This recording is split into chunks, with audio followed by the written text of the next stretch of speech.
Veja no ICL Notícias, segunda edição.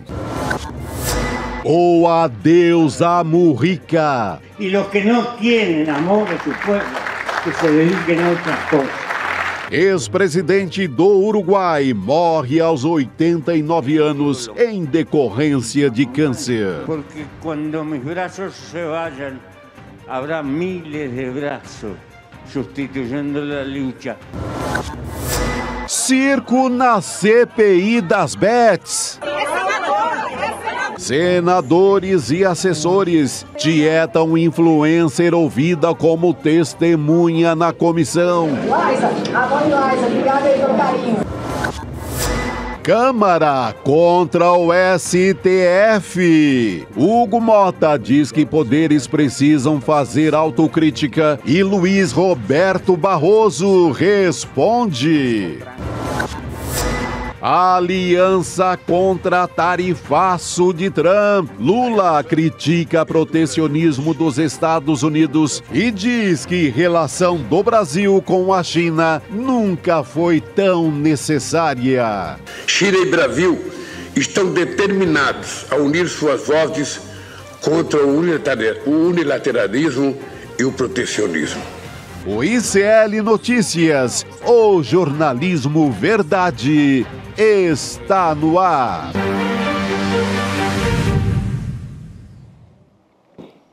Boa tarde, seja muito bem-vindo, seja muito bem-vindo. ICL Notícias, segunda edição, está no ar. Estamos agora ao vivo nos canais do Instituto Conhecimento Liberta, Eduardo Moreira no YouTube, também no canal da Voz Trabalhadora e na Pop TV, no Rio Grande do Sul. Nessa terça-feira, 13 de maio de 2025, dia 3 de maio, mais triste, né, da nossa história, Chico Sá e Elô Vilela já estão aqui comigo, no dia que nos deixou o Pepe Mujica. Boa tarde, meus amigos. Pois é, esse homem, né, que deixa lições, deixa a lição máxima da simplicidade, que se pode fazer política, ter sonhos e ser simples, né? É o homem que diz, pobre é aquele que precisa de muito. Esse é o que nos deixou, né, Elô, hoje?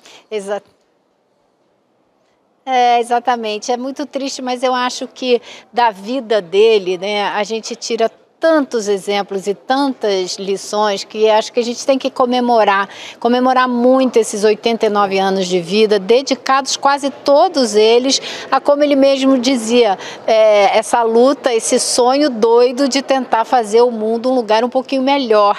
E com tanta humildade, mas tanta humildade, que ele falava, poxa, é um absurdo o Uruguai ter gente passando fome. Nesse ponto eu errei, eu devia ter feito mais. Nós somos só 4 gatos pingados nesse país, falando do tamanho da população, que realmente não é grande. Então, ainda mais inaceitável ter gente pobre, né, passando fome. Então, são lições que ele sempre refletiu muito o tempo todo, a vida inteira, e sempre buscando fazer o melhor. Dedicou a vida a tentar fazer do mundo realmente um lugar um pouco melhor. Pois é, Elô, a gente vai entrar aqui em vários aspectos e também na história do Pepe Mujica. Agora há pouco eu conversava com o Bernardo Cotrim, né, que é o nosso diretor aqui de mídias sociais, e achei muito bonito que ele diz que o Mujica, ele vivia em consonância assim, profunda com o que ele acreditava, né? Então, ele levava na prática, ele juntou a teoria e prática de uma forma que acho que para a gente é uma lição. Né? Ele levou uma vida política como presidente ali de 2010, 2015 e ele adotou todas essas teorias na vida que ele levava, né? Viveu uma vida com extrema simplicidade até o final, né, dos dias dele. Total, e talvez seja o grande exemplo que deixa essa história do... Por que o político tem que ser como a maioria dos políticos brasileiros, por exemplo, viver de ostentação, sabe? Viver naqueles converscotes normalmente com medidas, tramando medidas para atacar o povo. Ele é totalmente o contrário disso, né? Até a forma como morre ali na chácara dele, nos arredores de Montevidéu, hoje à tarde, com a mulher e com cuidados paliativos, vai ser cremado, as cinzas vão ser colocadas debaixo de uma araucária, onde ele enterrou uma cadela que ele amava desesperadamente, que era uma cadela chamada Manuela, uma companheira uma cadela de vida, que morre, né, com 3 patas, mas ele ali cuidando dela diariamente. Então, ele pediu para Cisas serem enterradas debaixo dessa árvore, para onde a mulher dele também, a Lúcia, quer ir depois de morta. Então, essa é a vida dele. Ele fazia dessa chácara, dessa pequena terra ali, um exemplo e todas as metáforas que ele usava em relação à ecologia, a fim de mundo, a sustentabilidade. Ele usava o pedacinho de terra dele porque era outra, além da política, era outra grande paixão dele, esse cultivo da terra. Ele era filho de agricultores e carregou isso a vida inteira. Tanto que ele dizia, eu sou um torrão de terra sobre pernas, sobre 2 pernas. Esse era o Mujica. Essa é lindíssima. Diga, Lu. Era muito legal. Ele falava, ele nunca se dobrou, né, às tentações do consumismo, Exatamente, do mundo materialista. Ele poderia ter vivido em palácio quando era presidente. Não, ele continuou morando na chácara dele, plantando flores, plantando verduras e dizendo que assim que era a vida. Ficou famoso o Fusquinha azul dele, né, que era o carro que ele usava mesmo e pronto. Ele doava 90% do salário dele para causas sociais, porque ele ficava com o que ele precisava para viver, só isso. Ele dizia que se você se rendesse muito aos apelos do mundo materialista, né, o mercado ia te enquadrar e você ia passar o resto da vida simplesmente pagando conta, que isso não pode ser objetivo de vida de ninguém. Ele falava também de uma maneira muito linda a respeito do casamento, do amor, o que era o amor na juventude. Ele passou mais de 50 anos casado com a mulher dele, com a Lúcia, e ele falava de uma maneira muito linda como é que era o amor na juventude, o amor na idade já avançada, e o que era esse amor também como meio de, hoje, né, de combater a solidão, e o companheirismo. Ele dizia que a vida dele não era nada sem ela, que ele devia muito da vida dele a ela. Então, assim, são muitas áreas, né? Ele falava de ecologia, ele falava da preocupação com esse avanço da extrema-direita, como que as democracias precisam se modernizar e se atualizar para enfrentar esse mundo tão mais complexo que a gente tem hoje. Então, ele nunca parou de pensar nas grandes questões e nas pequenas também. Eu acho muito interessante isso que a Elo fala, e simbólico, Chico, sobre o amor. Alguém que tem tanto amor nas palavras e no que ele acredita, alguém que ficou preso por mais de uma década durante a ditadura. 12 anos. Foi torturado. Imagina só, né? É quase que um contrassenso, né? Gabi, é uma prisão que é praticamente 12 anos de solitária. Isso, é solitário. Não são 12 anos ali com saída ou qualquer regalia. 12 anos é de solitária. Então, e ele dizia em relação ao amor que na juventude é algo muito vulcânico. E depois, na velhice, é um doce hábito. Não é? E é isso. Vira um doce hábito. Exatamente, exatamente. Aqui trazendo... Eu acho assim tão incrível você imaginar que uma pessoa passou. Diga, Gabi. Não, imagina, Elô, pode continuar. É que a gente está com um delayzinho, só para explicar para quem está nos acompanhando. Não, eu acho tão incrível você pensar na trajetória da vida dele, né? Então, vocês certamente viram o documentário, o filme que conta a história da prisão dele, que na verdade foram quase 15 anos ao todo. Sim, sim. Mas a maior parte, né, naquela solitária. Como que ele foi desenvolvendo uma maneira de se comunicar através da parede com o outro companheiro de prisão, né, que estava lá com ele, desenvolver um método de batidas na parede para desenvolver um vocabulário, poder começar a trocar. Então, ele ficava o tempo todo sozinho. E você imaginar que uma pessoa conseguiu sair dessa situação para reconstruir a história da política do país dele. Ele fundou um movimento político que entrou na Frente Ampla e que dentro da Frente Ampla se tornou com o tempo o movimento majoritário, e foi assim que ele chegou à presidência, depois de passar por ser eleito deputado e senador. Então, essa força de vontade toda, depois de tudo que ele passou, de querer continuar fazendo do país dele um lugar melhor para a maioria da população, é absolutamente extraordinário, né? Elô, esse filme que você citou, né, que conta essa história de quando o Mujica foi preso, é Uma Noite de 12 Anos.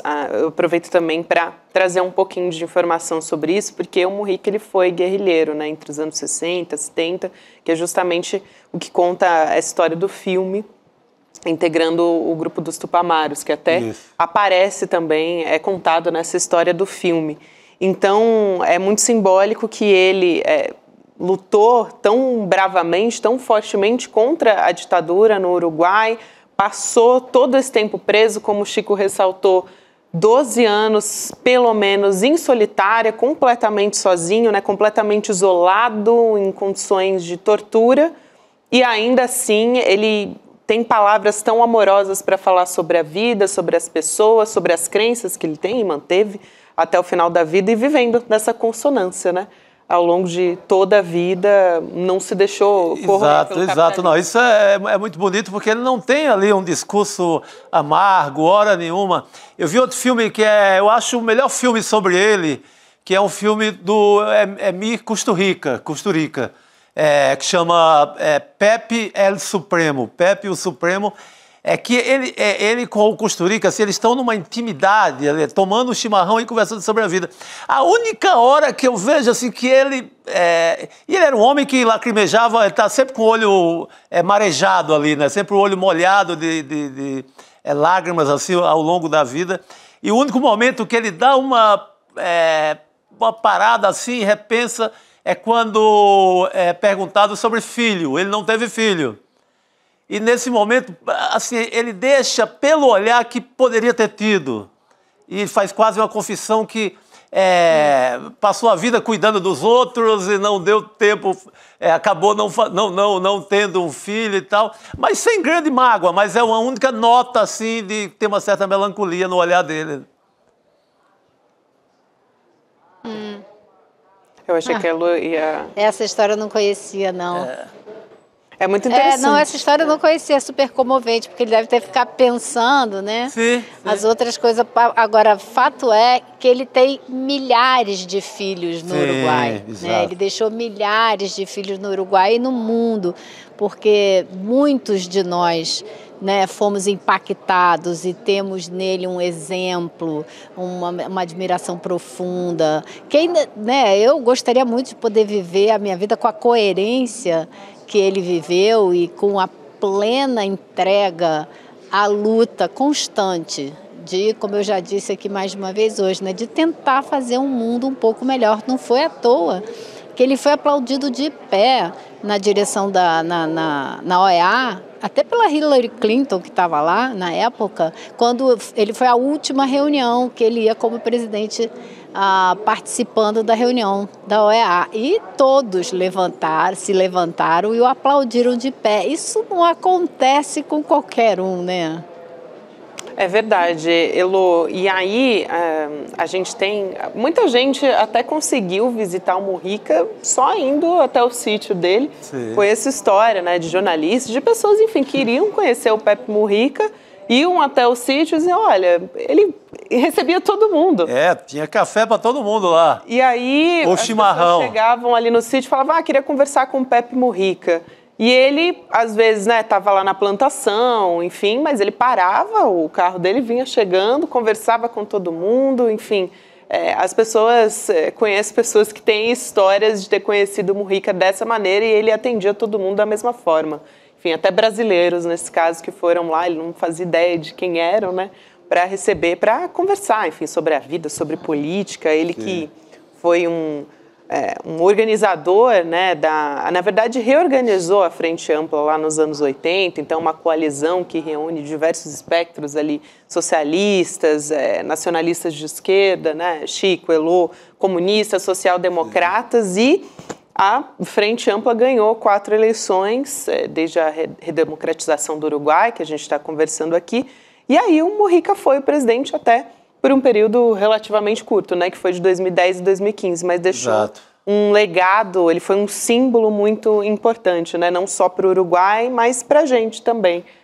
Ele dizia que nem gostava tanto daquela rotina de ser presidente, tomar decisões duras, etc., que ele era um homem, àquela altura, mais de diálogo, mas fez uma bela gestão ele une o país, faz um combate à fome assim, pesado nas comunidades mais carentes. Claro, ele queria resolver o problema em definitivo, mas faz uma gestão no plano social muito eficiente.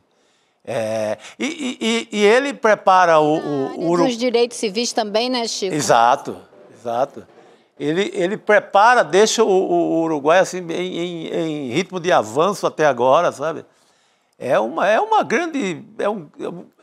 ele acho que vai entrar para a história, assim, como esses seres mitológicos da América Latina, como Che Guevara e outros, assim. Ele vai ter essa dimensão. Eu acredito que ele vai ganhar essa dimensão histórica, pelo que deixa, né? Pelos ensinamentos, pela prática, por tudo isso. Com certeza, não só como gestor, né, como presidente, que conseguiu fazer esse combate duro, como você disse, à fome, mas também que conseguiu legalizar a maconha, reconhecer o casamento igualitário, regularizou o aborto. Então, o Uruguai, sob Mujica, teve avanços progressistas importantíssimos que foram consolidados. Claro, e a vida dele que vai ser eternamente um grande exemplo para qualquer pessoa, né? Sem dúvida. Essa questão da maconha, por exemplo, ele sempre bateu, o governo dele foi muito forte contra o tráfico. E essa discussão da maconha estava incluído nisso. Ele sabia que era uma forma de enfraquecer o tráfico, era também a legalização da maconha, que é uma decisão sábia, né? E não continuar nessa guerra burra às drogas que a América Latina inteira faz, financiada inclusive pela Casa Branca e etc.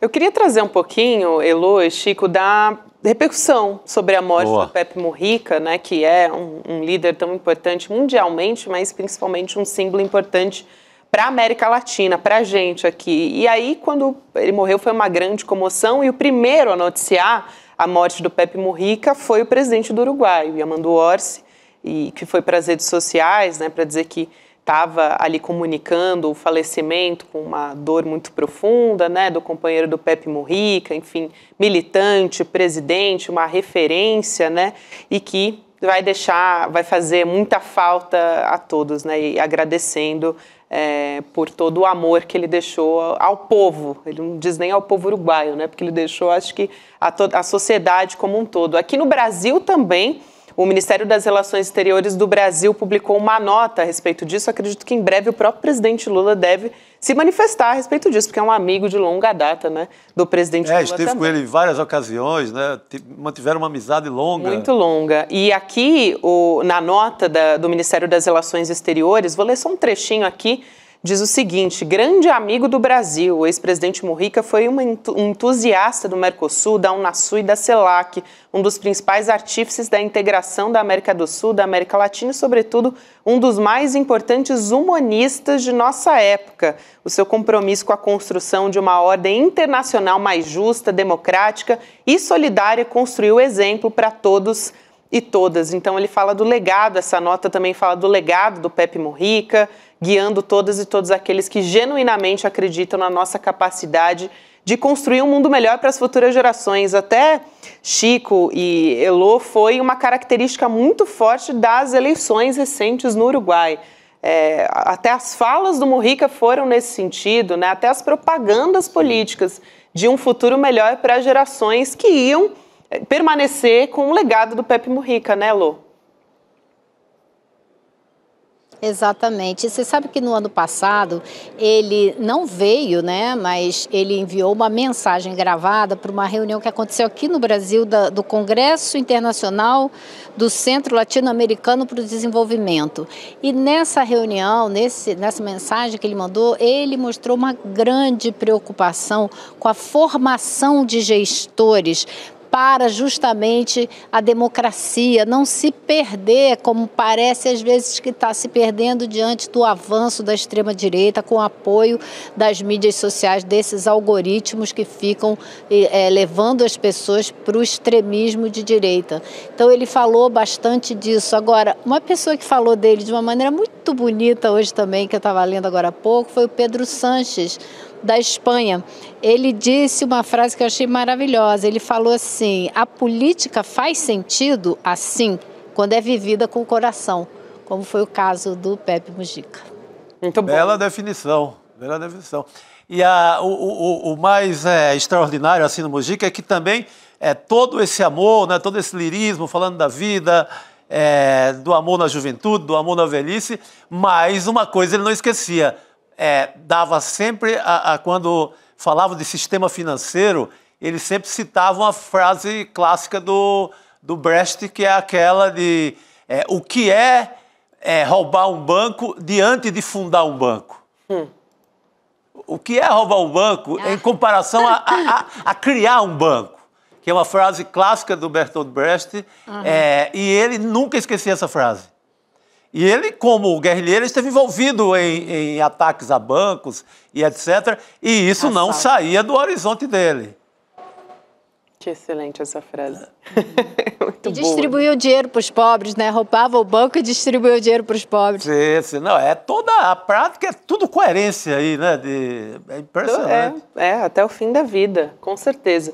Até a última aparição, uma das últimas aparições do Pepe Mujica, porque agora ele já estava recolhido, né? A família já tinha informado, até se falou muito ontem na imprensa que o Mujica estava realmente em cuidados paliativos, junto com a família, no conforto ali, né? Dos afetos dele, enfim. Mas ele estava na candidatura do Orsi no comício, foi uma das últimas aparições políticas, públicas do Mujica, que foi muito forte, mas ele tinha um tom de despedida, né, Elô e Chico? Ele até disse aqui, a gente separou um trecho desse momento, uma outra fala marcante do Mujica, mas ele falou: eu estou no final da partida, estou absolutamente convencido e consciente, sou um velho que está muito perto de onde não se volta, mas sou feliz porque vocês estão aqui. Gente, é inacreditável, muito né? Bom, né? Como são absolutamente geniais as frases do Mujica. Não, e assim ele morre serenamente lá na chácara hoje à tarde, assim, dessa forma que ele... Em janeiro, ele anuncia que o câncer havia tomado o fígado, rápido, que né, Chico? não tinha mais jeito, e ele anuncia de uma forma serena também que perdeu para a morte nesse sentido, mas que deixa isso tudo que a gente está falando aqui há mais de meia hora, vai falar um dia inteiro. Acho que vale a pena a gente mostrar esse trecho também, né, dessa última fala. Elô, pode complementar, na sequência a gente mostra o trecho. Eu só ia dizer que depois dessa eleição do Orsi, o Lula teve no Uruguai com ele e deu a ele uma medalha, que é a medalha assim, da honra mais elevada que o governo brasileiro pode dar para alguém. Então, ele esteve lá, foi uma cena super bonita, eles se abraçam, eles botam a testa assim uma com a outra e você vê o Lula segurando o rosto dele. Era uma amizade profunda, não só pelas pessoas que os dois são, mas eu acho que tem algo que une os dois de uma maneira muito profunda, que é essa não aceitação, essa revolta diante da fome. Acho que isso cala muito fundo para todos os dois. Foi uma cena muito bonita mesmo. A gente estava mostrando aqui, Elô, enquanto você estava comentando também. E aí acho que vale a pena a gente assistir essa fala do Mujica no comício do Orsi. Vamos lá assistir? Muito bom. Porque estou al final del partido, absolutamente convencido y consciente. Pero tenía que venir hoy acá, por lo que simbolizan ustedes. Entonces, soy un anciano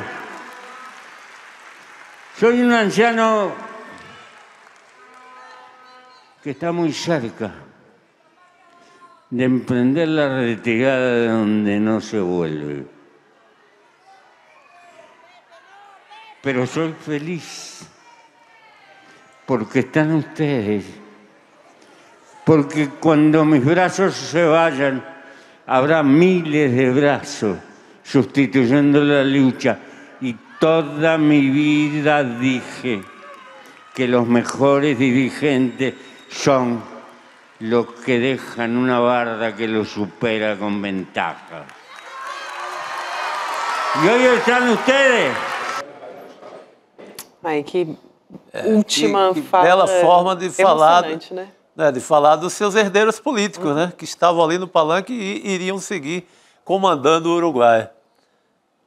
Não sei se a Lu quer comentar. São os filhos que ele, se não teve... Exato. De fato, teve de direito, né? Que foram muitos. Agora, o Pepe Mujica também, ele não fugia de nenhuma briga, não. Eu estava lendo uma carta agora que ele mandou para o Luiz Almagro, que foi o secretário-geral da OEA. O Almagro foi chanceler uruguaio, né? E depois ele fez assim coisas como secretário-geral da OEA que foram bastante condenáveis, de intromissão em países do terceiro mundo, em algumas eleições. E aí o Mujica escreveu uma carta para ele, entre outras coisas, dizendo: eu não sei por que caminhos que você enveredou, mas eu sei que não tem volta, então por isso aqui eu me despeço. E fez toda uma carta criticando, né, as posturas do Almagro. Nossa, que dura, hein? Que foi ali, pega o cara na contradição total dele, né? O que é muito admirável nele essa cobrança que ele faz a um cara que já tinha sido, de certa forma, do campo da esquerda. Esse talvez era o grande patrimônio dele, de não ter mudado, né? De não ter ido em nenhum modismo, ter saído do campo dele. Isso incomodava muitos políticos uruguaios, que tinham, ao longo da vida, tinham militado com ele, tinham ido para o centro, para a direita. A presença do Mujica incomodava muito essa gente, toda essa legião que tinha mudado de lado. Porque ele se mantinha ali, coerente com o que disse desde do tempo da guerrilha até o fim. A gente vai permanecer aqui conversando sobre o Pepe Mujica, que, enfim, a gente já trouxe aqui diversas falas tão simbólicas do Pepe Mujica. E eu queria, enfim, encerrar a participação com o Elo, a gente vai continuar falando, o Rodrigo está chegando aqui, mas trazendo uma dessas falas simbólicas do Mujica, que ele diz o seguinte: a vida escapa e se vai minuto a minuto, e não podem ir ao supermercado comprar a vida. Então lutem para vivê-la, para dar conteúdo a ela. Ele batia muito nessa tecla, né, Chico? Sim, justamente porque era alguém que lutava de forma muito ferrenha, né, contra o avanço do capitalismo. Desse consumismo, né? Em relação ao tempo, ele tinha sempre uma ideia de que um conselho dele na ideia assim de você tem que perder muito tempo com a pessoa que você ama. Isso não é desperdício, essa é a grande história. Para combater aquela ideia de tempo é dinheiro, o tempo tem que correr, e etc. Era esse cara, o tempo inteiro alertando sobre esse tipo de história. Até o Antônio Cândido... Eu vou me despedir de vocês com uma outra frase. Vai, Lu, por favor. Diga. Não, eu ia dizer porque o Chico estava falando do tempo, né? Eu ia dizer que eu vou me despedir com... Gente, a gente está com os delays aqui. Tá tudo bem, mas a gente está com os delays porque hoje a Elo não está em estúdio. Vocês estão vendo que ela está no Congresso, ela estava acompanhando o dia lá em Brasília. Mas do tempo dos afetos, né? Que dizia também o Cândido. O Antônio Cândido batia muito nessa tecla também. Quero ouvir a frase da Elo sobre o Mujica, entre tantas, né? Que a gente tem simbólicas dele. Então, eu queria me despedir de vocês com uma frase deles, que ele disse o seguinte: com Lúcia, que é a mulher dele, né, gastamos nossa juventude toda nessa aventura de viver. É demais. É isso aí. É isso. Isto é Mujica. É isso. Obrigada, Elo, mais um dia aqui com você e dividindo, né, enfim, histórias tão importantes desse legado que nos deixa o Pepe Mujica. Obrigada por hoje, querida. A gente se vê amanhã. Beijo, valeu. Boa noite. Até amanhã, pessoal. Rodrigo também continua conversando com a gente a respeito do legado do Pepe Mujica, né, Rodrigo? Chega aqui mais com a gente. Por favor, querido. Para conversar a respeito disso, você também que estava agora há pouco ali no Urgente, né, numa entrevista com o Fabiano Restivo, documentarista, jornalista também, que conversou com o Pepe Mujica nos últimos, vamos dizer assim, né, foi uma das últimas pessoas a fazer uma entrevista com o Mujica. Ele fez uma série de entrevistas, né, visitando a casa do Pepe Mujica. Ele era um amigo do Pepe Mujica, o Fabiano, uma geração um pouco mais nova, o Fabiano, é claro, mas experiência na América Latina inteira e fez esse documentário baseado nas entrevistas com o Mujica. E no ICL Urgente, além da conversa com o Fabian Restivo, a gente mostrou esse trecho também que vocês acabaram de comentar um pouquinho antes, nesse comício, né, uma espécie de passagem de bastão, né, do Mujica para as novas gerações. Muito emocionante, né, a fala dele para a multidão. E também eu achei emocionante a postagem do Yamandu Orsi, do atual presidente, que o Mujica via como um jovem, né? Não é mais um jovem, o presidente tem 50 e poucos anos, mas foi formado já nessa geração pós-ditadura no Uruguai. É um homem da democracia. E o Pepe Mujica viveu nos dois lados, né? Viveu sob ditadura, de arma na mão, guerrilha, preso mais de uma vez. Ele tem a famosa... Ele foge, os tupamaros, né? Os guerrilheiros tupamaros, participam de uma fuga histórica lá no presídio de Punta Carretas, lá em Montevidéu. Esse presídio nem existe mais, virou um shopping center, não é só no Brasil, viu, Chico? Ah, é? Virou shopping center? O local onde era o presídio. Mas eles fizeram uma fuga espetacular, mais de 100 tupamaros escapuliram, né, ali na época da ditadura, depois foram presos de novo, então o Mujica foi preso mais de uma vez. E na prisão definitiva ele passou 15 anos, né? Vocês já comentaram aqui né, também sobre isso. E passou boa parte desse tempo numa solitária. Aliás, vai ter uma minissérie baseada no livro da história dessa fuga, né, dos prisioneiros políticos do Tupamaros, que vai ser dirigida pelo Fernando Meirelles, exatamente. Né? O El Abuso. El Abuso, exatamente. Era El Abuso porque, assim, considerava-se que os Tupamaros, né, fizeram um tremendo abuso e cavaram um túnel. Foi uma fuga espetacular. Uma coisa...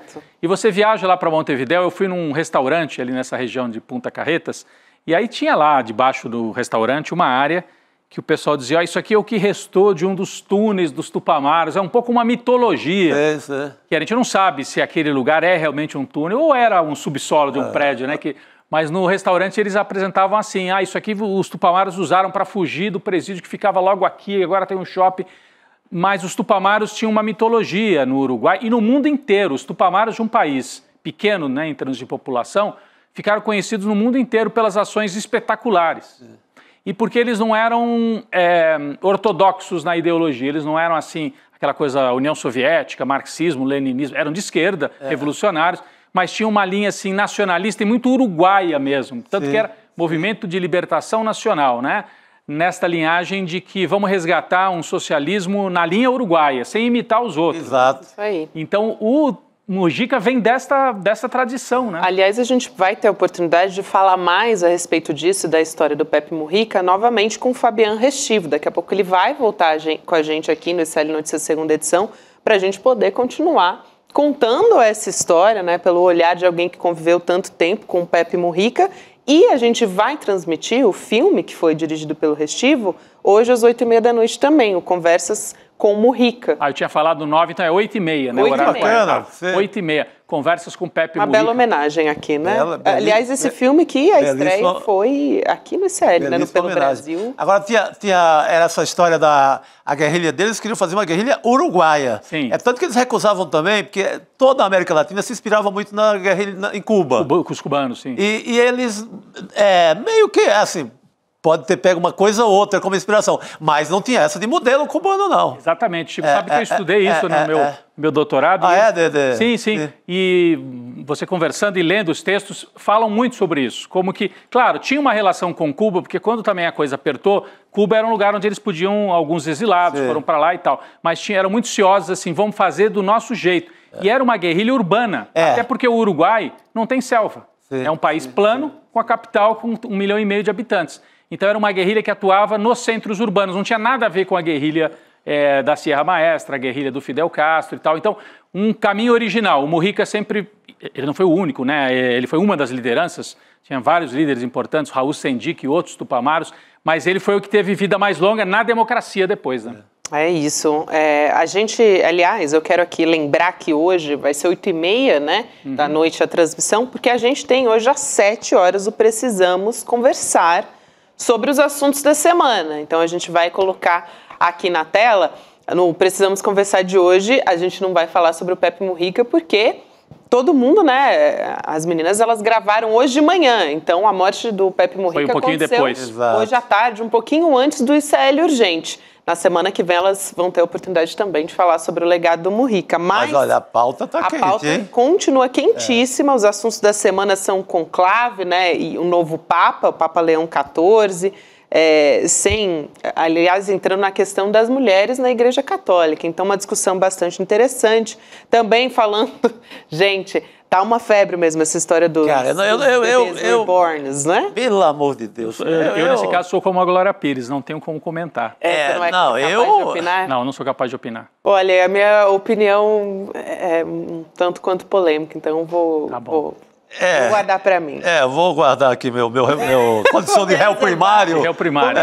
Vou guardar minha condição de réu primário. Eu também. Mas me reservar o silêncio. Pelo amor de Deus. Gabi, mas o outro tema importantíssimo é isso do racismo nas escolas. É mais um caso terrível numa escola particular, uma escola de elite de São Paulo, mais um caso de racismo que terminou com a vítima de racismo, enfim, sofrendo as piores consequências. Aliás, num dia simbólico, né? Porque hoje é dia 3 de maio, que muita gente chama até do dia da falsa abolição, né? Porque o racismo não acabou, a sociedade não precisa de muitos avanços, então muita gente diz, né, que é o dia da falsa abolição, ou o 14, a continuidade, né, do 14 de maio, mas é um dia muito simbólico e muito importante para ter discussões como essa, né? Como essa que elas vão falar a respeito de um caso de racismo dentro do Colégio Mackenzie em São Paulo. Então, depois do ICL Notícias segunda edição, você tem esse encontro marcado com a Juliana Baroni, com a Sucena, a Nina Silva e a Sara Zara, e também tem o grupo do Precisamos Conversar, exclusivo no WhatsApp para receber as informações, que é o icl.com.br/Precisamos Conversar. E vamos falar também ainda sobre assuntos quentes dessa semana aqui, né, Rodrigo? No ICL Notícias segunda edição, a gente vai voltar a falar, gente, sim, sobre o Pepe Mujica. Já adiantei que o Fabiano Restivo vai voltar para conversar com a gente. Mas antes a gente também vai falar sobre a situação na Câmara, essa disputa com o Supremo Tribunal Federal. A gente teve essa decisão da primeira turma por unanimidade de derrubar a resolução da Câmara que estava suspendendo o processo do golpe contra o deputado Alexandre Ramagem. A gente conversou sobre isso ontem aqui no ICL Notícias segunda edição e hoje o presidente da Câmara, Hugo Motta, ele está lá em Nova York para aquele grande evento, né, que tem diversas personalidades políticas. Ele, no evento do LIDE, a gente tem até uma foto do Hugo Motta junto com o João Dória, né, que é o dono do LIDE, que foi governador de São Paulo, e o Motta disse que os poderes têm que fazer uma autocrítica. Vou aqui trazer aspas, né, do presidente da Câmara. Ele diz o seguinte: nós vamos trabalhar para blindar a nossa pauta da polarização. Tenho me esforçado bastante para que implementemos essa agenda. Essa pacificação passa pela harmonia entre os poderes, mas cada poder tem que fazer autocrítica para colaborar com essa harmonia. Carolina Brígido está acompanhando essa história, claro, vem aqui conversar com a gente, até para ajudar a gente a decifrar essa frase aqui do Hugo Motta. Carol, boa noite para você. Boa noite, Gabi, boa noite, meninos, boa noite a todos que nos acompanham.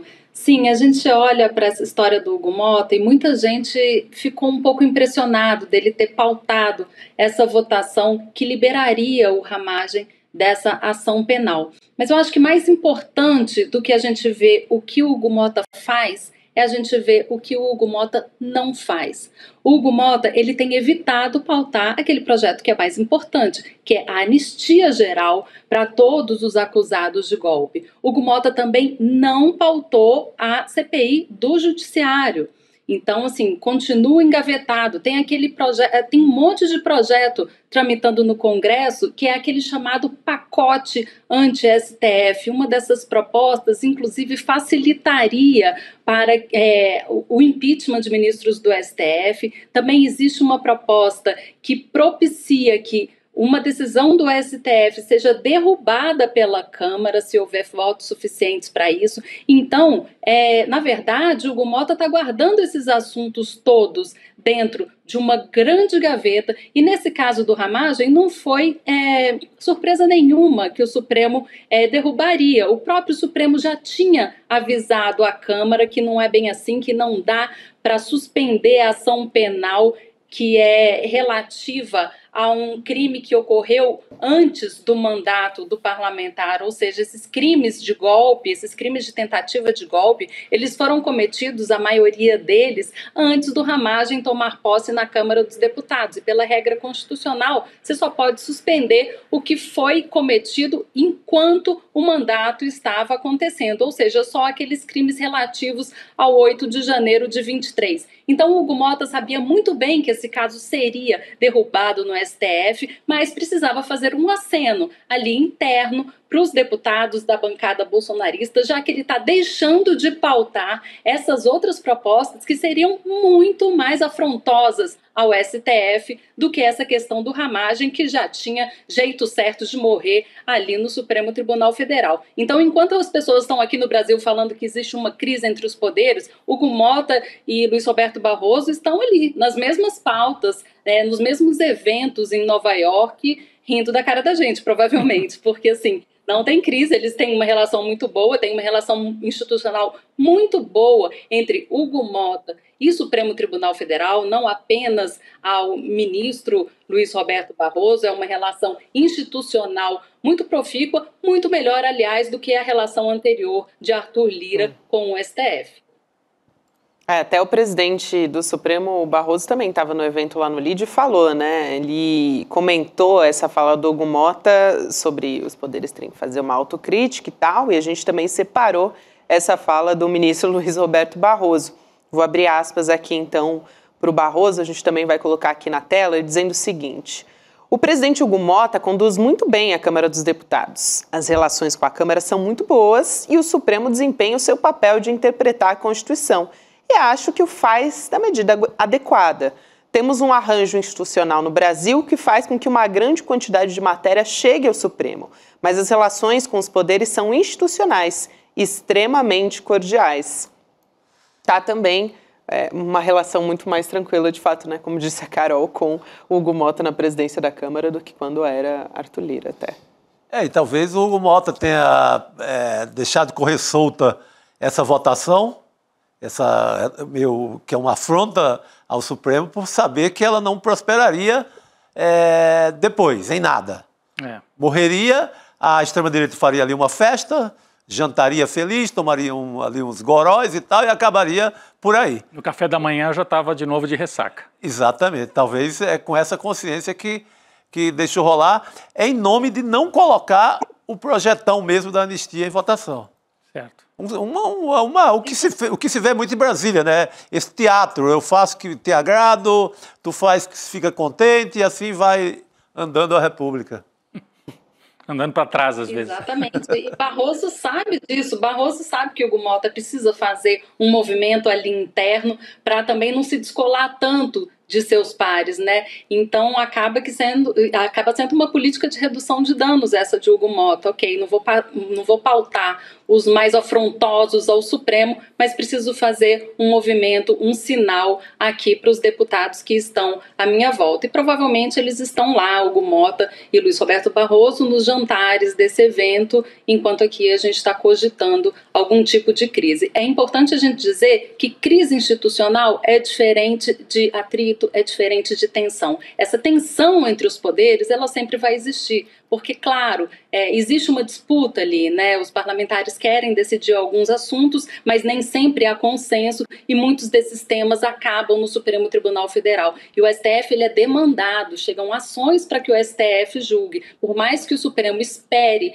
que os outros poderes tomem as decisões, quando os poderes não tomam essas decisões, o Supremo pode ser omisso se não julgar essas causas. Muitas causas que depois, no parlamento e também em alguns setores do executivo, fala-se que o Supremo estaria usurpando os outros poderes, quando na verdade está apenas exercendo sua atividade constitucional.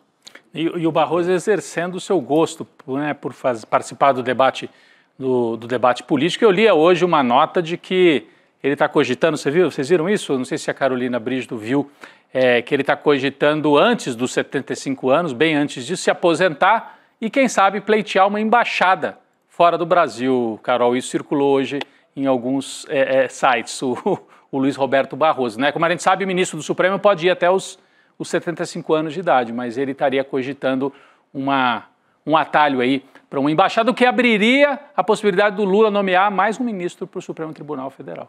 Né? Interessante, né? Movimento interessante. Eu não sei se a Carol ouviu, enfim, pode também ser só uma fofoca dessas plantadas por aí, Carol. Fofoca boa. Então, aqui em Brasília, essa história corre já tem um tempo, sabe? Existe, sim, essa especulação. Barroso, em algum momento do período que ele esteve no STF, ele cogitou deixar o STF após o período dele na presidência, mas em conversas recentes a interlocutores, ele tem dito que ainda não tomou essa decisão.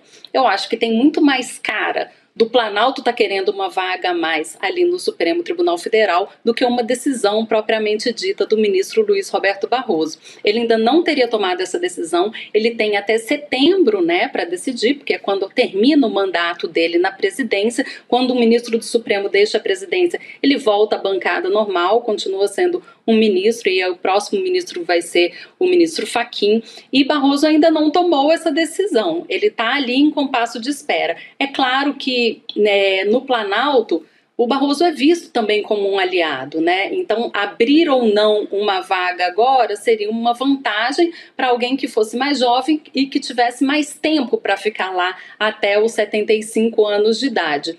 Mas é bom a gente lembrar também que quando o Barroso tomou posse no STF, acho que foi em 2013, não sei se estou correta, mas quando ele tomou posse, ele tinha uma posição de que os ministros tinham que ter um mandato fixo, não podiam ficar muito tempo no Supremo Tribunal Federal, até mesmo para dar uma arejada. Mas esse discurso é muito fácil quando você ainda vai entrar no cargo. Depois que você está lá dentro, é muito difícil abdicar do poder e abdicar também desse protagonismo, né? É claro que um ministro do Supremo Tribunal Federal tem um protagonismo no noticiário e também na vida pública que um ex-ministro não tem. Então isso tudo precisa ser ponderado quando uma pessoa pede antecipação de aposentadoria ali do Supremo Tribunal Federal. Mas é raro, mas acontece, né? O Joaquim Barbosa, por exemplo, fez isso. Joaquim Barbosa fez isso quando ele deixou a presidência do STF, saiu da presidência e também saiu do STF muito antes de completar 75 anos de idade. Isso é uma decisão muito pessoal dos ministros. É isso, Carol. Ela sempre tá à frente, né? Não, e matou a charada. Matou. Muito mais cara do Planalto. Tá fazendo um balão de ensaio para daí, se o Barroso dá uma declaração, cogito, quem sabe? Opa, então cogito. Não, descarto totalmente, então já descarto. Então jogou tem muito mais verde, cara. Né? O famoso jogar um verde. Jogar um verde. Mais desejo do Planalto do que tudo. Do que tudo, é isso. Eu acho que ele reserva... Assim, por favor. É tipo, se você quiser sair, tem um posto para você aqui na embaixada. Já é um jeito de fazer um convite a se retirar. Mas aí, claro, que depende do ministro essa decisão. Não adianta o Planalto tá querendo, tá cobiçando essa vaga se o ministro não tomou essa decisão. Exato. Quer comentar, Chico? Não, que dá para reservar uma embaixada boa. Roma, por exemplo, que muita gente gosta. Desde o Itamar, Roma é um fetiche, assim. Lá, como é que é? Roma é um desejo de a Sanavona, não é isso? Não, é a embaixada mais bonitas e tal, lá tá reservado, se o Barroso quiser. No desejo do Planalto, né? É isso. Opa. Carol, obrigada por hoje, querida. A gente se vê em breve. Obrigado. Boa noite, querida. Até logo, queridos. Bom programa para vocês. Beijos. Obrigada, Carol. A gente continua, Rodrigo, volta a falar, né, a respeito do legado do Pepe Mujica, que nos deixa nessa terça-feira, e volta a conversar com o Fabian Restivo, que é jornalista e documentarista e diretor do documentário que a gente vai exibir aqui às 8h30 da noite, conversas com Pepe Mujica. A gente, inclusive, trouxe esse documentário com exclusividade aqui no ICL pela primeira vez no Brasil. Então, vale a pena a gente trazer aqui, né? Aliás, estreou antes no Brasil do que em países de língua espanhola. É verdade. Interessante foi isso, né? O Fabiano está dizendo que sim, foi isso mesmo. Ele estava com o material gravado, pronto para exibir, para editar, e acabou passando primeiro aqui no Brasil. Mas desculpa, Gabi, te interrompi. Não, imagine, ia dar boa noite para o Fabiano mais uma vez, né? Que você junta aqui com a gente para falar sobre as conversas, né? Entre o Fabian e Mujica na casa dele no Uruguai, enfim, foram... Enfim, ele tem muitas histórias aqui, tem uma série, muitas histórias que ele pode compartilhar aqui com a gente. Sabe que, Gabi, mais cedo eu falei com o Fabian e estava tão assim, naquele calor da notícia, que eu nem pude conversar um pouco e dar espaço para ele falar do lado pessoal, porque ele tem uma amizade com o Pepe Mujica de 10, 15 anos e até a gente não teve tempo de falar sobre isso com ele, né? Como é que ele sentiu isso do ponto de vista humano? Eu já fui logo para o jornalismo aqui com o Fabiano, né? Do ponto de vista humano, como é que você sentiu a perda de um líder, mas também de um interlocutor de muitos anos seu, né, Fabiano? Obrigado mais uma vez. Oi, Rodrigo. Oi, companheiros. Como vocês estão?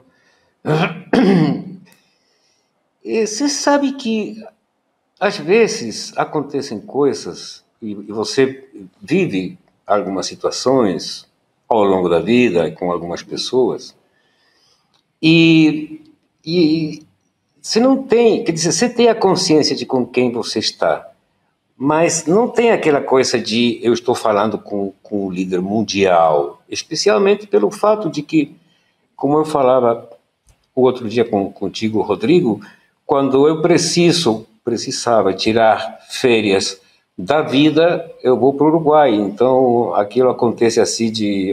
avisa o velho que eu estou chegando. Então, o velho fala que pega um carro e vem para aqui, vamos beber um rom, ou um uísque, ou qualquer coisa menos leite, sabe? Isso, e água também não, porque não faz sentido.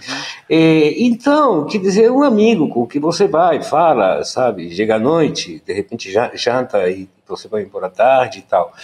Então, quer dizer, aquela relação é a que deu a ideia para o Daniel Placeres, que é um amigo comum, que foi, olha, esses papos de você deveriam virar livro, sabe? Depois se fez tudo aquilo, mas aquilo foi uma coisa muito, muito posterior, porque eu conheço o Pepe uns 15 anos atrás. De fato, nós fizemos a Fundação Pepe Mujica, que ele não chega a ver como é que vai funcionar.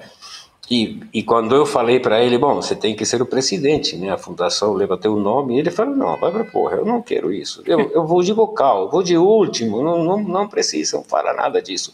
Por isso, hoje, quando você falou do qual é o legado, quando surgiu a ideia do livro, e eu perguntei para ele, eu falando com ele, falei, bom, também eu acho bom você deixar um legado.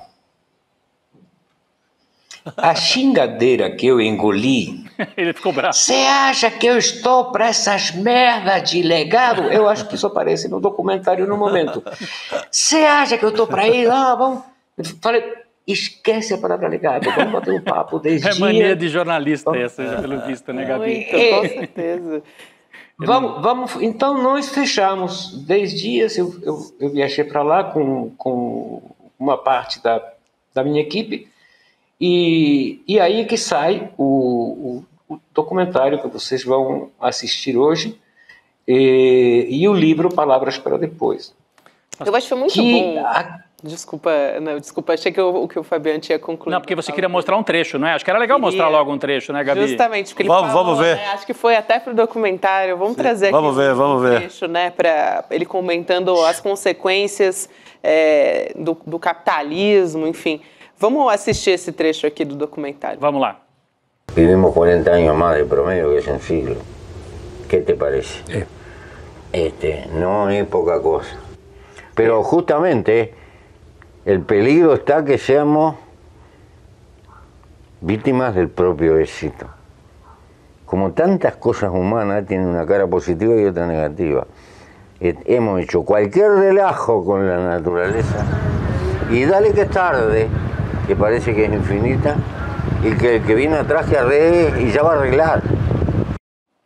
Aí, eu acho muito interessante que o Fabiano, ele traz essa conversa com o Mujica e desconstrói um pouco essa imagem que as pessoas têm, uma parte das pessoas tem. Claro, o Mujica tem um olhar muito amoroso, né, sobre a sociedade, mas não era um senhorzinho bondoso. Aquele bonzinho, assim, ele não. era um revolucionário, né? Um anticapitalista, que lutou de forma muito ferrenha pelo que ele acreditava. Boa, Gabi, né? muito boa. Eu acho isso muito importante. Gabi, tem uma coisa que é, primeiro que o velho falando era uma xingadeira, sabe? Era uma xingadeira permanente, porque é o jeito nosso de falar. E além disso, ele é uma pessoa com sentido do humor muito de repente é redundante, mas muito divertido, porque ele era uma pessoa divertida, sabe? Então, tem um momento do documentário onde ele começa falando que ele e a Lucia eram muito pobres e que então tiveram que fazer, desculpe, uma casa nova, porque tinha que fazer um teto, porque o teto, ele fala, no quarto chovia igual que lá fora. Bom, de repente chovia melhor do que fora. E dessas coisas, Gabi, ele tem um monte. Eu vi jornalistas assim, com essa cara grave, né, de agora eu vou fazer a pergunta. Como é que você foi preso? Conta. Ele fala, bom, foi preso porque corria devagar. Se eu corria mais rápido, eles não me pegavam. Depois, uma outra vez, falou, Pepe, conta como foram naqueles 12, 13 anos na escuridão da cela. Ele falou, não, a escuridão não, porque o policial de dia ele acendia a luz. Não, sabe, ele tinha uma coisa que eu acho uma coisa maravilhosa, que é a desdramatização da vida dele. Uhum. Quer dizer, eles viveram momentos realmente terríveis. E ele ria, aparece também aí no documentário, quando ele fala, todo mundo me faz homenagem, sabe? Me faz homenagem, o Pepe, mas ninguém passa a bola para o que eu falo, ninguém faz, e tudo bem, eu vou continuar falando. Ele era uma pessoa de um senso de humor muito, muito, muito lindo, era muito lindo. Por isso, Rodrigo, que eu comentava agora, que era um amigo, sabe? Eu sabia, eu tinha o reflexo daquilo. Eu hoje estou constrangido, eu acho que é a palavra, se o meu tradutor não está errando muito, que esse tradutor vai fazer 64 anos daqui a pouco, então de repente, sabe, fica a bolinha não fica no lugar certo. Mas a morte sempre é uma coisa ousada, né? Mas neste momento não é uma surpresa. Quer dizer,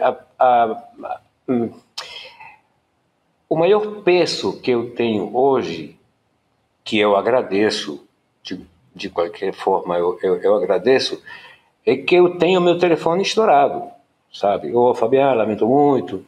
Então está, quer dizer, o dia inteiro com isso, que são coisas que eu agradeço, mas não foi uma coisa surpressiva, não é que ele ia claro, caminhando pela 18 e caiu um piano na cabeça dele. Quer dizer, foi esperado. Isso nós estamos esperando. Eu acho que a Gabi tinha mais um trecho, não é isso, Sim. Gabi? Sim, a gente tem aqui ele comentando o que era uma vida luxuosa, uma rica. Vamos exibir mais esse trecho aqui do documentário, vamos lá. Y por eso a mí me hicieron la fama del presidente más pobre del mundo. Se creen que es una pobreza para hacerme víctima y todo. Es para gozar la vida, porque si me complico como estos viejos pelotudos, que se complican, tienen que tener mayordomo, el coso, todo lo demás y eso. Me pierdo las pequeñas, grandes cosas de la vida, que son hacer las cosas que a uno le gustan. Mira que vos te crees que yo hago la tierra porque el negocio, es que a mí me encanta. Me gusta, yo hago cosas que me gustan. Entonces me doy el lujo de vivir haciendo cosas que me gustan. Ese es el lujo que me doy. Los tipos se creen que el lujo es ir a Punta del Este, estar en una cosa. Pues ese es el lujo de eso. Para mí es una tortura. Ô, Chico, essa foi boa, que a Chico. nossa tradução foi bastante educada ali, foi, né? Porque ele chamou de boludo ali, traduziram como babacas, Chico, os boludos, né? Até que ficou bom para o português, né? Babaca fica bom. Mas Fabiana, durante essa longa convivência com o Pepe Mujica, em que momento ele mais te emocionou? Porque No filme passa muito isso. Você está ali um pouco comovido com algumas coisas que ele te fala. Mas que momento foi mais emocionante? Aquele que você parou e disse, agora o velho acabou comigo. Eu vou te contar. O livro tem uma particularidade que o documentário não tem. Eram 10 dias, e aquilo não era um ping-pong de perguntas e respostas, sabe? Eu tenho aí umas 50 e pouco horas de áudio, e tem quase 3 horas e meia de silêncios, sabe? E naquele silêncio acontecem coisas. Um dia... Tá difícil.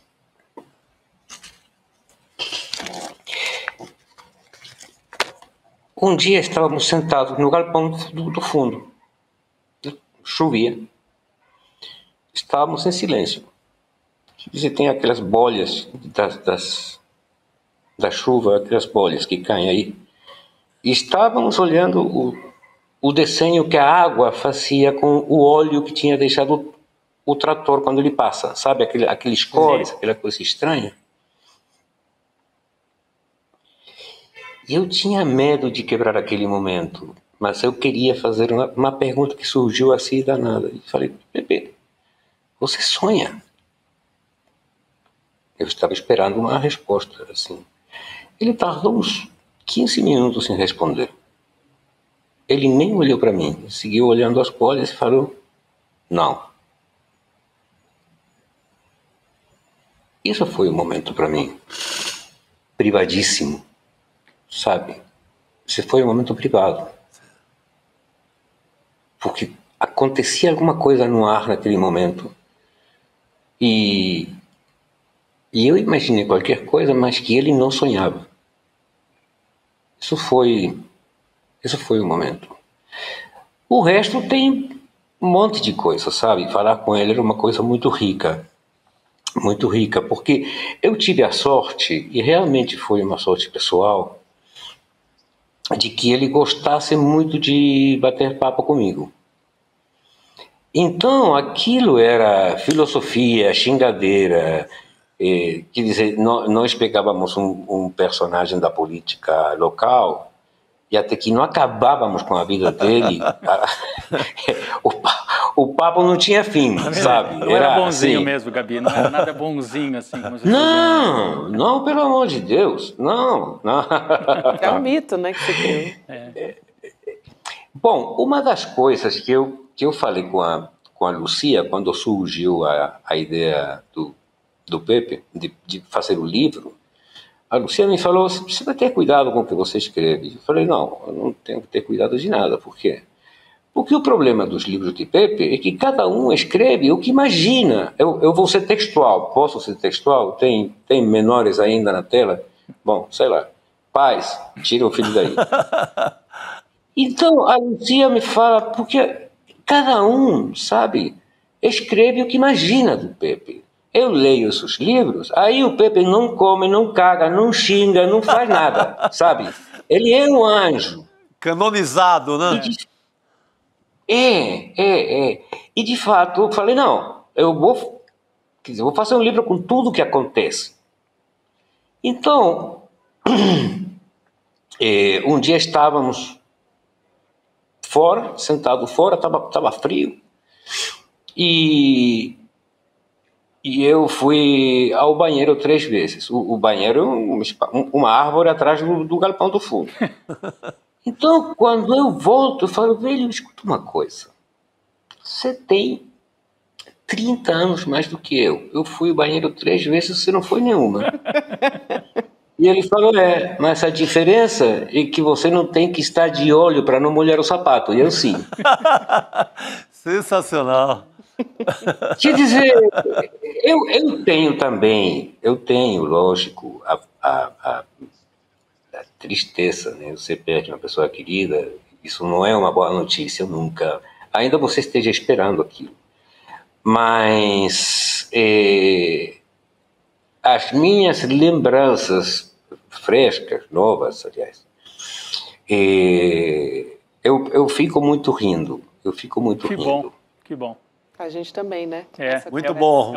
É um bom sinal, né? Tanto que hoje a gente foi fazer a manchete aqui e eu não queria usar a morte de Pepe Mujica, eu queria usar a vida, né? A vida de um lutador, a vida de um militante, a vida de um político, né, Gabi? E pela entrevista... Essa traz muita vida. A gente está falando da vida e de uma pessoa normal, com um brilho, mas uma pessoa, um ser humano. Excessivamente humana, inclusive. Excessivamente humana, exatamente. Muito bom. Muito bom. Fabiane, que prazer te receber aqui. Obrigada por compartilhar essas histórias com a gente e também o nosso abraço nesse luto coletivo, claro, que a gente está vivendo agora, e também os nossos sentimentos pela perda de um amigo, né? Além de tudo, acima de tudo, um amigo. Então, também o nosso abraço aqui. É isso. Coletivo. Companheiros, um grande abraço para vocês e muito obrigado por essa conversa, porque foi uma quebra no meu dia. Hoje passei grande parte do dia respondendo. As pessoas ligam, escrevem, sabe? Isso eu agradeço muito, mas é a primeira coisa divertida do dia, depois da notícia. Então, agradeço a vocês muito. Obrigado. Obrigado, querido. Graças. Agradeço, Fabiane. Obrigada, Fabio. Que coisa boa, né? A gente falar, assim, das memórias do Pepe de uma maneira, enfim, que nos fez rir aqui na mesa. Imagino que as pessoas nos acompanhando também, né? Celebrar a vida do Pepe Mujica. É isso, Rodrigo? Quando a gente vai, às vezes, num velório de uma pessoa bem mais velha, eu já tive essa experiência na família. Claro, é triste quando a pessoa é jovem, em qualquer situação é triste. Uma pessoa com 95 anos morre. E as pessoas vão para o velório e aí começam a lembrar das histórias. As boas histórias. E aí riem, porque tem uma vida bem vivida. Então o Pepe Mujica tem uma vida bem vivida, quase 90 anos de idade, e a gente está aqui, claro, triste, mas também, de alguma maneira, rindo, porque ele tem histórias muito boas, né, Chico? É isso, e a gente continua acompanhando essas histórias, mais detalhes dos bastidores, dessas conversas que o Fabiane Restivo teve com o Pepe Mujica no documentário, às 8h30 da noite, conversas com o Pepe Mujica, que é o diretor argentino Fabiane Restivo, que conversou com a gente agora, que conversa, né? Que privilégio. Muito legal, ele fala dos silêncios, né, Chico? Muito bom ele dividir isso com a gente. Que tão importante quanto as falas eram os silêncios. Né? Você fala muito pelo silêncio também. É isso. Falando em legado também do Mujica, a gente, aqui no ICL, acho que caminha, a gente estava falando aqui, né, de caminhar em consonância. Acho que aqui a gente caminha em consonância com essas ideias que o Pepe Mujica propagou, né, na sua vida política. Em todos esses anos a gente pôde aprender muito com ele. Aqui a gente vai ter a nossa segunda turma de pós-graduação, né, Rodrigo? Momento aqui para a gente lembrar que o nosso coordenador de curso, Gessé Souza, que é o nosso professor Gessé, inclusive, também é sociólogo, autor de tantos livros e reflexões importantes, a gente vai ter aqui a nossa segunda turma do curso, então um momento ali para você reservar esse segundo aqui, dessa conversa aqui com a gente, para também poder se inscrever na nossa segunda turma, que vai acontecer agora.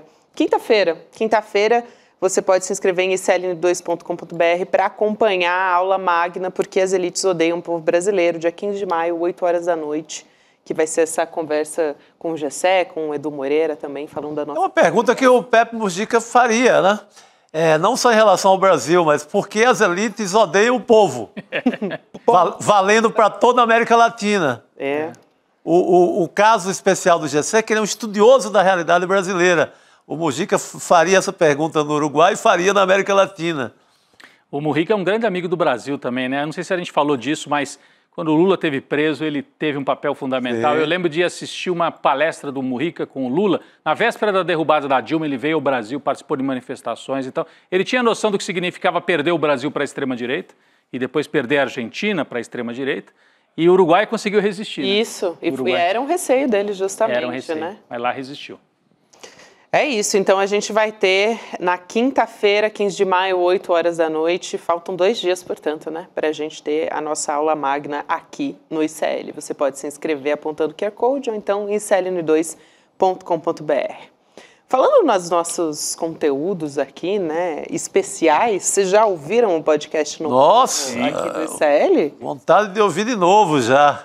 Já pode ouvir, Chico. Porque além do conteúdo, né, sensacional, como é bem feito, né? Toda a sonoplastia, a edição incrível. Cristiano Botafogo. Hein?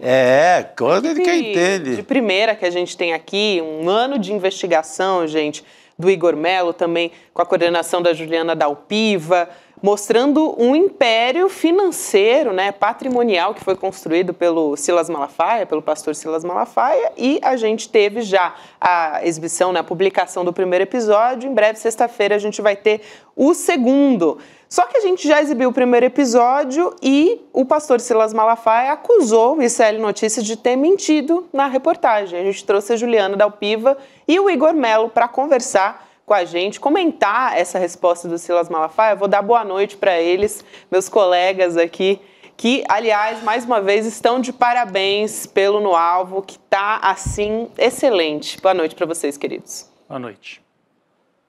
Boa noite, Gabi, Rodrigo, Chico. Boa noite para a nossa comunidade. Boa noite, gente. Bom estar de volta. Boa noite para todo mundo que nos ouve. Vamos lá. Bom, gente, vou começar aqui trazendo, né, a resposta do Silas Malafaia, né? Ele disse que nunca foi pobre, como está dito no podcast, que vem de uma família de classe média. A gente tem um vídeo dele que desmente isso. Então, vou começar trazendo esse primeiro vídeo para a gente começar aqui a nossa conversa. Vamos lá? Vamos assistir? Vamos ver. Eu sei o que eu passei para manter programa no ar. Vendi carro, não vendia mulher e filho porque não podia. Tá? Andava de ônibus com programa de televisão no ar. Eu sei que eu já passei de ficar igual um maluco na Avenida Rio Branco, andando para lá e para cá, porque não tinha dinheiro para pagar programa e com medo de sujar o nome da igreja. Ou seja, confessou, né?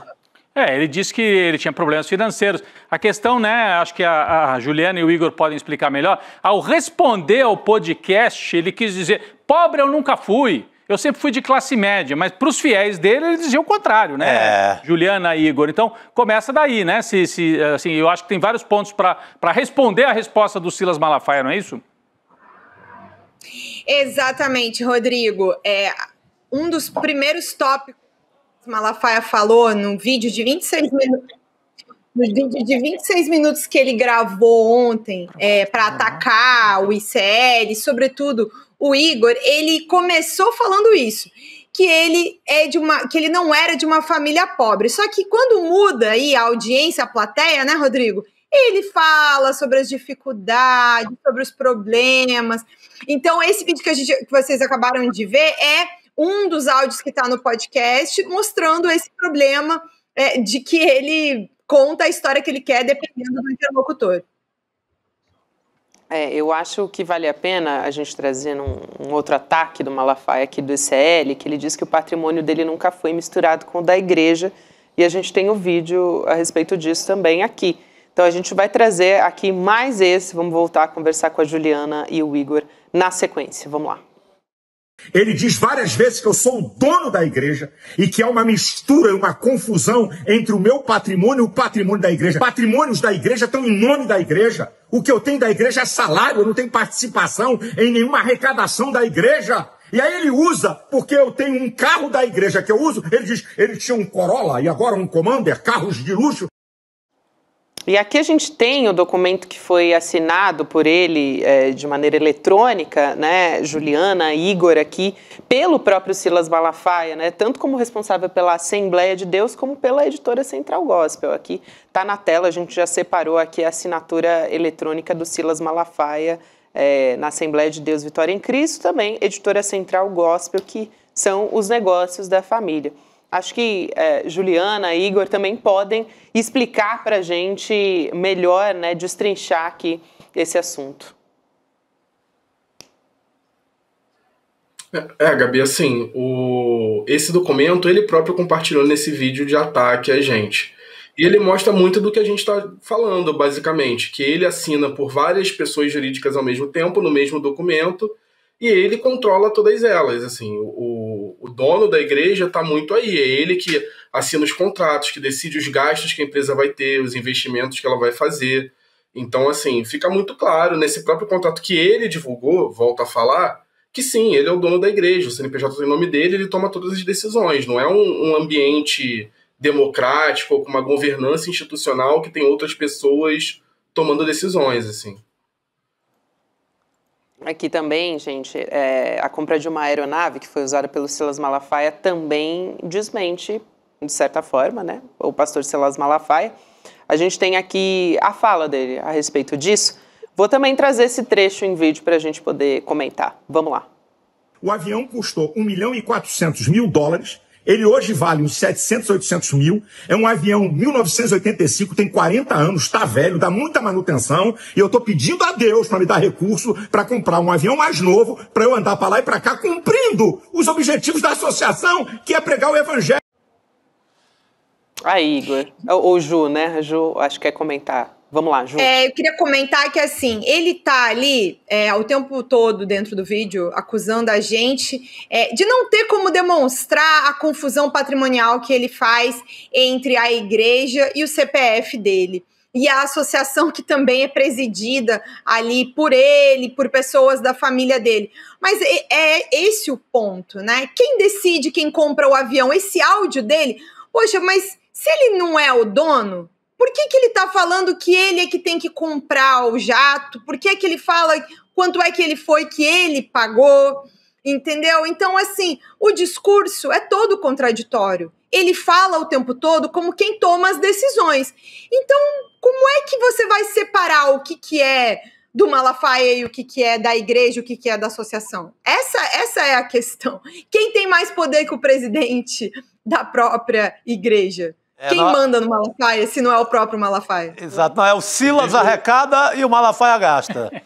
Acho que um ato falho aí nessa declaração também, né? Ele fala para me dar o dinheiro, né? Então, assim, na hora de comprar é para dar para ele, não para VEC, assim. Sim. Eu acho que esse ato falho é interessante da gente apontar também. Ele fala para me dar o dinheiro para comprar outro avião, assim.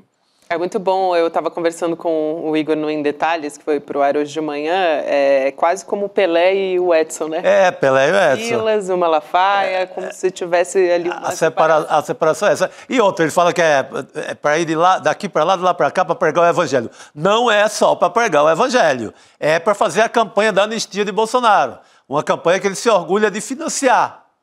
Então não é só para evangelho, que fique bem patente. Aqui também falando a respeito dos rendimentos dele, que é mais um trecho em que ele acusa o ICL de mentir a respeito disso, a gente tem um trecho e na sequência a gente pode mostrar um documento. Então vamos ouvir a fala do Silas Malafaia a respeito, né, de ele acusando o ICL de mentir sobre os rendimentos dele. Vamos lá. Vocês estão entendendo? O valor do meu imposto de renda de 962 mil e pouco é a soma do meu salário mais a soma da oferta do meu aniversário.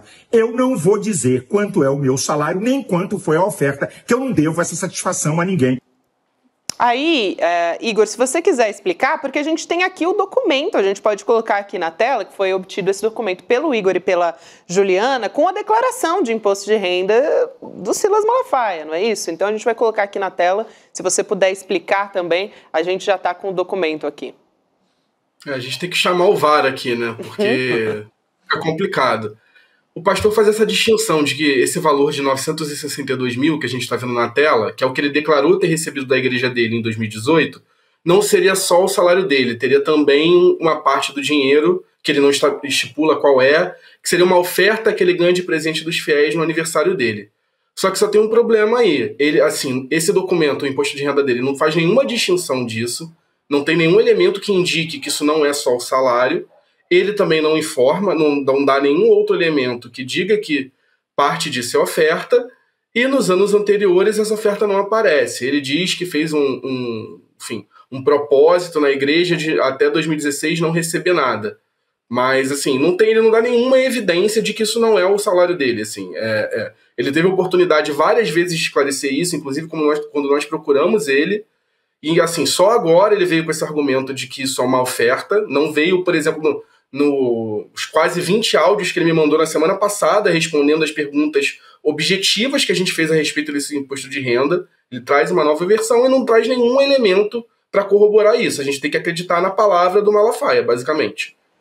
Agora, falando sobre a fala dele, ele disse um depoimento à Polícia Federal também corroborando, né, o que a gente está mostrando aqui, com base em documentos. Então a gente tem aqui um trechinho que a gente pode colocar aí na tela. Tá difícil de ler, né, porque a letra é pequena, mas tem um trechinho aqui em que a polícia coloca que, quanto ao declarante, né, respondeu que é pastor evangélico, presidente da Assembleia de Deus, Vitória em Cristo, atua como conferencista, escritor de livros religiosos e proprietário da editora Central Gospel, e que todas as atividades descritas no quesito anterior são remuneradas. E aí ele até diz aqui também, né, o segundo declarante respondeu que recebe em torno de R$100 mil em virtude das atividades remuneratórias que exerce por mês. Então, aqui só trazendo um trecho aqui do depoimento à Polícia Federal, né, Ju?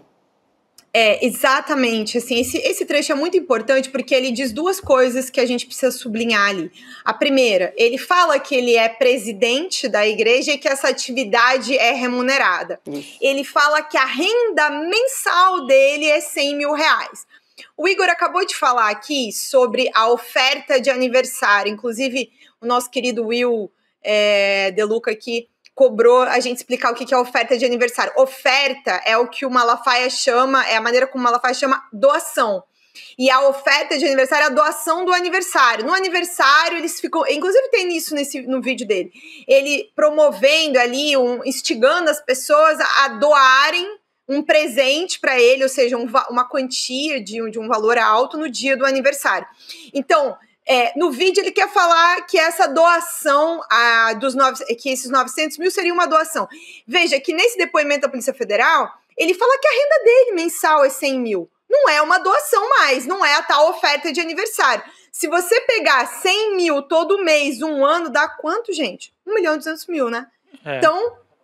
ele tem que escolher melhor a versão que ele dá, dependendo do interlocutor. É tipo a história da pobreza, que a gente estava falando agora há pouco. De vez em quando ele é pobre, de vez em quando ele é rico, de vez em quando ele ganha 100 mil, de vez em quando ele ganha menos do que isso, ele ganha por doação no aniversário. É mais ou menos assim. O negócio é só falar com convicção, né, Rodrigo? Vai lá. Isso eu ia dizer assim, resumo da ópera, seja 900 mil por ano, seja 100 mil por mês, que dá uma certa diferença, mas é em torno de 1 milhão, nos dois casos, por ano, é salário de diretor de grande empresa. Então, o pastor ganha salário de executivo de grande empresa para gerir as almas dos fiéis. E volta aí de novo, né, Rodrigo? Quem decide o salário dele, se o presidente da igreja é ele próprio, só para... perguntar, fica no ar. Não, é aquele meme do Homem-Aranha apontando para o outro, sabe? Exato. Que circula aí nas redes sociais, isso. Basicamente a situação que a gente está descrevendo é essa. Não, a gente pode até pensar assim, bom, mas isso é um problema dele com os fiéis? Até pode ser, se os fiéis acham que vale a pena pagar esse dinheiro todo para um pastor desse. Acontece que ele não é só, entre aspas, o chefe de uma igreja, de um ramo de uma igreja importante. Ele é o chefe de um ramo da extrema-direita brasileira. Então, a gente precisa saber como é que esse homem ganha dinheiro, não é isso? Eu acho que o interesse público está por aí, o que o Chico falou aqui. Está pagando manifestação com o dinheiro dessas doações da associação Vitória. Inclusive, o Igor precisa explicar um último ponto sobre isso, que a gente separou também, né, Gabi? Que é muito importante sobre essa questão das doações.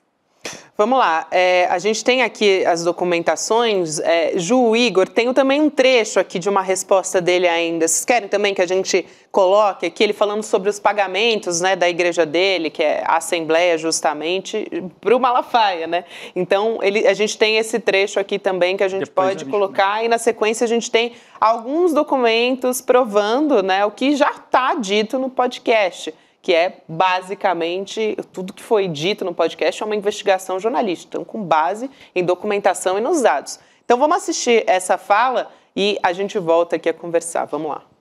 Vou mostrar para vocês de onde vêm as contribuições da Associação Vitória em Cristo. Preste atenção. 85,98% das contribuições vem através de boleto bancário. Cartão de crédito, 6,48. Cheque, 0,51. Depósito bancário, 6,74. Espécie, 0,29. Aí, então, os documentos que provam o que foi dito no podcast. A gente tem o relatório de arrecadação por contribuição em 2010. Se vocês também puderem já ir comentando. E a gente também tem um documento do Ministério da Fazenda também, que está selecionado aqui, que a gente pode colocar aqui na tela durante a explicação. Ju, Igor também. Vamos lá, gente. Assim, é importante que isso aí é uma distorção deliberada, acho que a gente pode falar isso. Se vocês repararem bem, esse relatório ele traz o percentual da origem, assim, da origem de cada doação. Então, se você tem 100 mil boletos, isso vai representar 85% dos pagamentos, mas não necessariamente do valor. Isso é uma distinção muito importante, que é justamente o achado da Receita Federal. Se a gente puder botar aí na tela agora o relatório do Conselho Administrativo de Recursos Fiscais, eles destacam isso. O que eles estão discutindo não é a quantidade de contribuições, é o valor. É o montante, como está escrito aí. Eles pegaram montantes acima de 100 mil reais, que representam 60% de tudo que a AVEC arrecadou naquele ano, que dá 98 milhões de reais em 2010. É disso que a gente está falando. O Malafaia, espertamente, ele tenta fazer essa distinção de que não, 85% das pessoas que contribuem por boleto, mas se você tem 100 mil boletos pagando 100 reais, isso dá 10 milhões de reais, ainda faltam 88 para explicar. Assim, só fazendo já que ele gosta de fazer conta de padaria, a gente também sabe fazer. Tem um amigo meu que ele tem um termo que eu gosto muito, que é a matemática, que é você pegar, assim, dados ou estatísticas, você distorcer ao ponto de sustentar uma coisa que é falsa, que é o caso aqui. Assim, esses dados que ele trouxe não provam que o grosso do dinheiro da AVEC vem de boletos de pequenos valores. Isso não está dito aí. Ele está fazendo uma distorção deliberada. É bom o nosso público saber. É isso. Então... O último recado que eu preciso dar, Gabi, é o seguinte. Ele não apontou uma única informação a ser corrigida. Não há absolutamente nada para ser corrigido, em absolutamente nada do que veio à tona. E aí, enfim, ele tem mais 3 semanas aí de podcast para a gente publicar, para ele ouvir, para ele gravar outros vídeos se ele tiver essa intenção. E deixo aqui meu beijo, boa noite, para não atrasar ninguém. Muito beijo. Ju, Igor. Rapidinho, Igor, vamos lá. Infelizmente, a gente tem que lidar com esse tipo de situação, não posso falar que é uma surpresa, mas eu queria dizer para o pastor Silas Malafaia, pastor, você não vai me intimidar me chamando de canalha, vagabundo, de que quer que seja. É triste meu pai e minha mãe, que estão na audiência, terem que ver os filhos deles chamando disso, mas assim, a gente está acostumado, a gente tem casca, eu vou continuar fazendo meu trabalho normalmente, vamos ter mais 3 episódios que já estavam programados, vamos ter o bônus e vamos ter tudo mais que está planejado. Então assim, infelizmente é assim que funciona, mas isso não muda nada para mim, assim, o meu trabalho vai continuar sendo feito do mesmo jeito. É isso aí, Igor. Operandi. Parabéns e todo apoio e solidariedade aqui da nossa parte. É isso, ser xingado pelo Silas Malafaia pode ser entendido como uma homenagem, quase. É o modus operandi de quem quer intimidar um bom trabalho. Exatamente. É isso. Igor, Ju, obrigada, parabéns mais uma vez pelo trabalho. Sexta-feira tem episódio novo, então a gente vai ficar ligado. Oba! Vamos nessa. Obrigada, tchau, pessoal. gente. Até a próxima. Boa noite. Aqui, Rodrigo, a gente vai chegando ao final, porque agora tem Precisamos Conversar, não é isso? Exatamente. Então a gente vai ter Precisamos Conversar. Lembrando, a gente não vai falar do Pepe Mujica no Precisamos Conversar, mas tem outros assuntos quentíssimos que a Juliana Baroni também conversando com as meninas aqui no episódio de hoje. Vai tratar a respeito do novo Papa, vai ter bebê reborn, né? E o racismo. Vai ter o racismo também, então discussões bastante importantes que a gente traz agora. Eu queria só lembrar uma última coisa.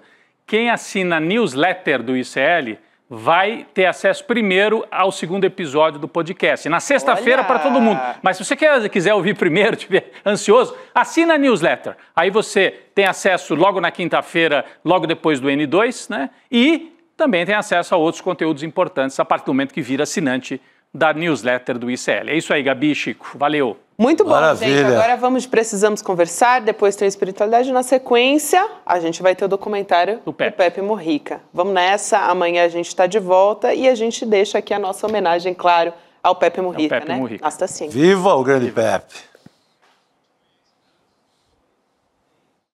Faltam apenas 2 dias para a aula inaugural de lançamento da 2ª turma da pós-ICL. Eu quero te convidar a refletir comigo. Por que as elites odeiam o povo brasileiro? E como elas se organizam historicamente para impedir que o povo tenha acesso à verdadeira soberania? No dia 15 de maio, às 20 horas, ao vivo. Olha só, eu aqui no Reino dos Livros. Há mais de 150 anos, o poeta Castro Alves recomendava: bendito que semeia livros, livros a mancheia. O livro caindo na alma é germe que faz a palma. é chuva que faz o mar do conhecimento, o conhecimento que liberta. ICL, Instituto Conhecimento Liberta. E agora a gente tem uma lojinha de livros para você, livros à mancheia, livros de alta qualidade que te ajudam a pensar. Venha buscar os nossos livros agora, abrindo a nossa lojinha de livros, souicl.com.br. Vamos pegar os livros à mancheia.